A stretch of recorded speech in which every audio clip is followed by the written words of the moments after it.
Kutbiye Medresesi'nin tescilini Kültür Varlıklarını Koruma Kurulu uzmanlarının hamiyetli, samimi çabaları sayesinde tescil etmeyi başardık çok şükür.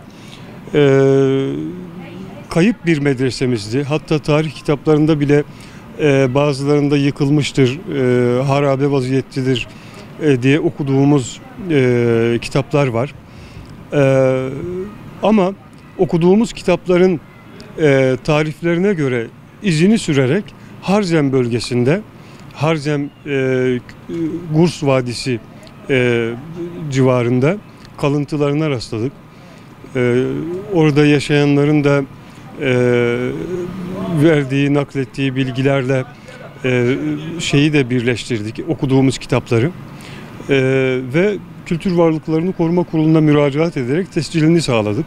Kutbiye Medresesi 1150'li yıllarda Kutbeddin el-Gazi tarafından inşa edilmiş bir medrese. Yani Ulu Camii'yi Mardin'e kazandıran, ilk Hatuniye Medresesi'ni medeniyetimize ve Mardin'e kazandıran Kutbeddin el-Gazi. Yani inşaatını başlatmış, Nasruddin Ahmet Artukas'tan tamamlamış Hatuniye'yi. Ama Mardin'in inşasında büyük katkısı olan devlet başkanlarından biridir Kutbeddin el-Gazi. Kutbiye Medresesi'ni inşa edip tamamladıktan sonra müderris kadrosunu kurması için Endülüs'ten bir müderris getirdiğini okuyoruz tarih kitaplarında. Yani muhteşem bir bilinçle devrin en yüksek bilim merkezlerinden müderris getirerek Kutbiye Medresesi'nin müderris kadrosunu kurdurmuş. Şu an harabe vaziyette, son an, yani yıkılmak üzere oluşunun son anlarında yakaladık, bulduk Kutbiye Medresesi'ni. Harabe bir vaziyette, tescili sağlandı. Kurumlarımıza da restorasyonu için talebimizi ilettik.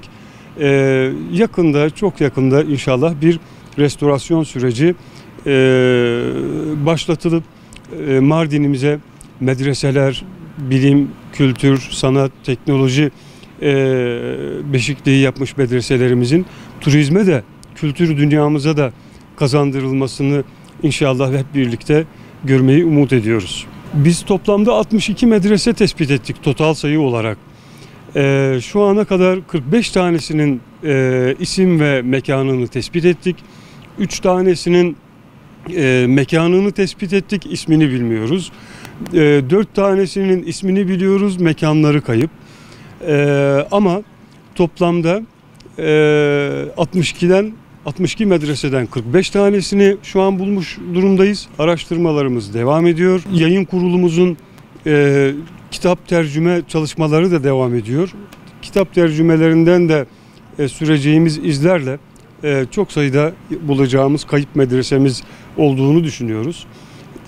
Kültür Varlıkları Koruma Kurulu'nda ise bugüne kadar tescil edilmiş medrese ismiyle tanımlanmış yapı sayısı maalesef henüz 8'dir. Kutbiye Medresesi ile beraber. Onların da bir an evvel hızlı bir şekilde tamamlanması için çalışmalarımız devam edecektir. 2024'ün Şubat ayında Kültür Varlıkları Koruma Kurulu'na yazılı müracaatta bulunduk. İlk incelemeyi biz Mardin Medreselerini Koruma ve Yaşatma Derneği üyeleriyle birlikte yaptık. İkinci incelemeyi Koruma Kurulu'nun uzmanlarıyla birlikte yaptık. Ve sağ olsunlar uzmanlar, Koruma Kurulu uzmanlarımız samimi, hamiyetli bir şekilde, hızlı bir çalışma temposuyla tescilini sağladılar. Bundan sonraki aşama inşallah restorasyon süreci olacaktır.